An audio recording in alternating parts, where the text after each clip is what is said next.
शेती, बांधकाम, ऊर्जा, पॅकिंग अशा विविध क्षेत्रात बांबूचा वापर जागतिक स्तरावर वाढत आहे. शाश्वत शेती विकास, पर्यावरण संरक्षण, जागतिक तापमान वाढ आणि स्वच्छ वातावरणाचा विचार करताना बांबू हा त्यात महत्त्वाचा घटक ठरत आहे. त्यावरूनच बांबूची उपयोगिता विविध क्षेत्रात सिद्ध झाली आहे. आज सर्वाधिक लागवड क्षेत्र भारतात आहे. त्यात विदर्भात मोठ्या प्रमाणावर नैसर्गिकरित्या वनांमध्ये बांबू आढळतो.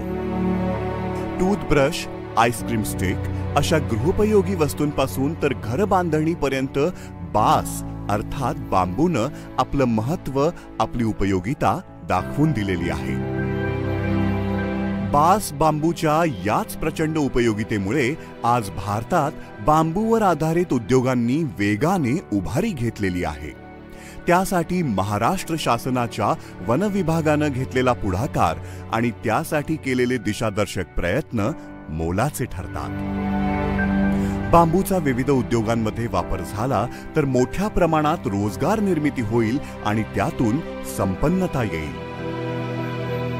बांबू उत्पादन वाढवून त्यावर आधारित उद्योगांना गती देण्याच्या दृष्टीने बांबूला तळागाळातील जनमानसापासून तर देशभरातील विविध उद्योग क्षेत्रात पोहोचविण्यासाठी अनेकविध प्रयत्न शासनातर्फे करण्यात आले. बांबू विकास महामंडळाने आपली कल्पकता आणि कर्तव्य तत्परता दाखवित बांबूच्या उंचीबरोबरच दूर दूरपर्यंत राज्याच्या कानाकोपऱ्यात बांबूला पोहोचविले. बांबूला वनेतर प्रवर्गामधून काढून त्यास गौण वनोपज या प्रवर्गात आणले गेले. त्यामुळे बांबूची लागवड आणि तोडणी करणे सुलभ झाले आणि महाराष्ट्रातील या पहिल्या अशा निर्णयामुळे बांबू लागवडीसोबतच बांबू उद्योगाला सुगीचे दिवस आले. बांबूचा उद्योगधंद्यात वापर वाढावा यासाठी राज्य शासनाने चंद्रपूर येथे बांबू संशोधन व प्रशिक्षण केंद्र स्थापन केले आहे. घरकाम आटोपून घराबाहेर निघालेल्या या गरीब आणि मध्यमवर्गीय महिला प्रत्येकीच्या चेहऱ्यावर दिसते समाधान. कारण त्यांना आधार मिळालाय BRTCचा. BRTC अर्थात बांबू संशोधन आणि प्रशिक्षण केंद्र चिचपल्ली, जिथे बांबू कलेतून मिळाले त्यांना रोजगार, अन्न, वस्त्र, निवारा आणि जीवनाचा आधार.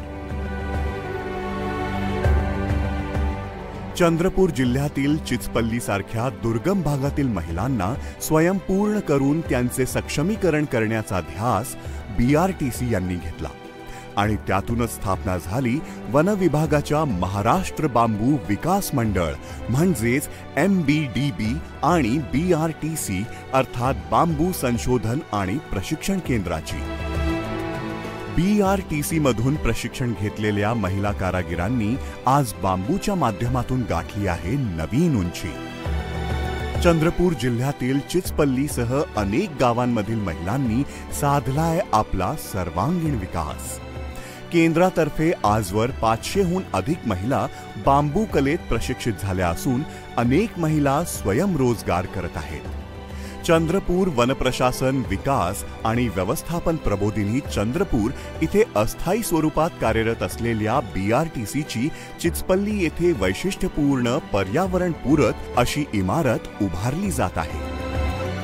या खास वास्तू बांधकामाची सिंगापूरच्या फ्युचर आर्ट या प्रसिद्ध मासिकाने सुद्धा दखल घेतली आहे. नैसर्गिक आणि खासगी क्षेत्रात बांबू लागवड, त्याचे योग्य व्यवस्थापन आणि बांबूचा मूल्यावर्धित उपयोग वाढावा या दृष्टीने या चिचपल्ली इथल्या या बांबू संशोधन आणि प्रशिक्षण केंद्राचे वेगळंच महत्त्व आहे. 21व्या शतकातला कल्पवृक्ष असलेल्या बांबूची कलाकुसर आज जगाच्या पाठीवर स्वार झाली आहे.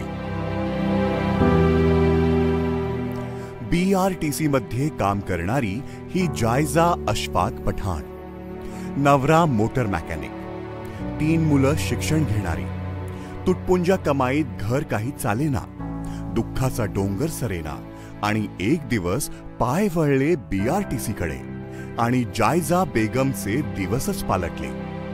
बांबूशी त्यांची मैत्री जुळली आणि सोन्याचे दिवस चालू झाले. आज जायजा अशफाक पठाण आणि त्यांचे कुटुंबीय अतिशय आनंदात आहेत। घर की ऐसी परिस्थिति थी कि हम लोग पूरा कर नहीं पाते थे, क्या बच्चों को करेंगे कि अपना करेंगे, ये हमारा यानी नहीं होता था गुजारा। अब यहाँ पे आने की वजह से अब 4 पैसा हम लोग भी कमाने लगे, तो पैसा मिला मेरा प्रोडक्शन का, मेरे बच्चों के कॉलेज के एडमिशन के लिए मैंने दी। मेरे को इतनी खुशी है कि मैंने आज काम करी तो ये मेरे बच्चों को काम आ गया।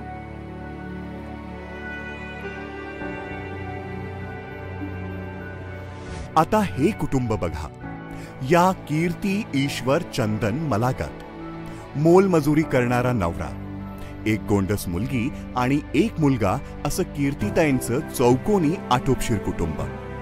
मात्र बिकट आर्थिक परिस्थितीमुळे आपल्या या फ्रॉकसाठी हट्ट धरणाऱ्या मुलीची इच्छा देखील त्या पूर्ण करू शकत नाही। एक दिवस कोणा शेजारणीकडून कीर्तीताईंना BRTC बद्दल कळालं। येथे त्यांना प्रशिक्षण मिळालं, हाताला काम मिळालं, त्यामुळे आनंदाचं आणि उत्साहाचं उधाण आलं। मेरी लड़की क्या बोलती, मम्मी मेरे को ये फ्रॉक होना 1000 रुपए का था वो फ्रॉक, बेटा मैं वो नहीं ले सकती, मैं तुमको बाद में दिलाऊंगी बोली उसको। इतना समझाने के बाद में वो रोते बैठी मेरे आंखों से आंसू आ गए। मैं अपने बच्चों का 500 का ड्रेस नहीं लेके दे सकती हूँ, लेकिन अब उसको इस बर्थडे में भी उसको मैं एक साइकिल भी लेके दी और क्या बोलते 1000 रुपए का ड्रेस भी दी।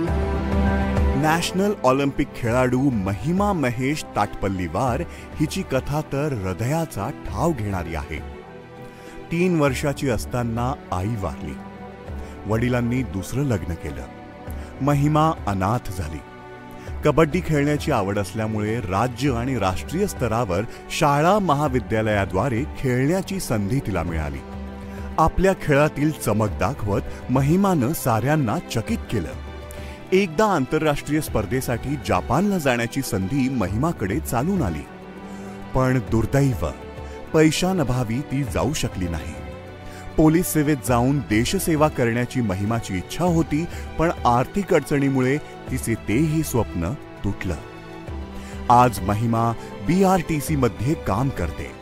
तिची आर्थिक स्थिती आता सुधारत आहे, कारण महिमा स्वयंपूर्ण झाली आहे। आज ते काम करता करता आमचे सारे जेवढे प्रॉब्लेम्स होते सारे प्रॉब्लेम्स दूर झाले। लोकांच्या आमच्यासाठी जे पाहण्याचा नजरिया होता ते बदलून गेला। लोकांना असं वाटत होता की हां आई बाप नाही, मुलं आहे तर लाईफमध्ये काहीच नाही करू शकत, पण आता लोकांना असं वाटतं की हां की हे मुली लोक स्वतःच्या पायावर उभे आहेत तर काही करू शकतात। निराश, उदासीन, दुःखी, हतबल, गरीब अशा पीडितांच्या जीवनात समाधानाचे आणि आनंदाचे चांगले दिवस आणण्याची किमया साधली ती BRTC अर्थात बांबू संशोधन व प्रशिक्षण केंद्रानं। प्रचंड प्रमाणात मागणी असलेली आणि कुठल्याही जमिनीत उगवणारी अशी ही बांबूची जात। या बांबूची लावणी, उगवण आणि कापणी सहजपणे होत असल्याने कोणत्याही शेतकऱ्याला बांबूचं उत्पादन घेणं सहज शक्य होतं। राज्यात बांबू उत्पादकांची संख्या झपाट्याने वाढली आणि त्या माध्यमातून बांबूचा वेगाने प्रचार प्रसार करण्यात शासन यशस्वी ठरले। खऱ्या अर्थाने बांबू क्रांतीला प्रारंभ झाला। हिरवं सोनं चकाकू लागलं। बांबू उत्पादन आणि बांबू कलेच्या माध्यमातून रोजगार प्राप्त झाल्याने तळागाळातील शेतकऱ्यांचे जीवनमान उंचावले। संपूर्ण महाराष्ट्र राज्य वनाच्छादनाखाली आणत असतानाच पर्यावरण संवर्धक असलेल्या बांबू उद्योगास बळकटी देण्याचे काम युद्धपातळीवर सुरू आहे। ही बाब फार महत्त्वाची ठरते। याच प्रयत्नातून आज बांबू ठरला आहे अल्पभूधारक शेतकरी आणि शेतमजुरांच्या जीवनाचा खरा आधार।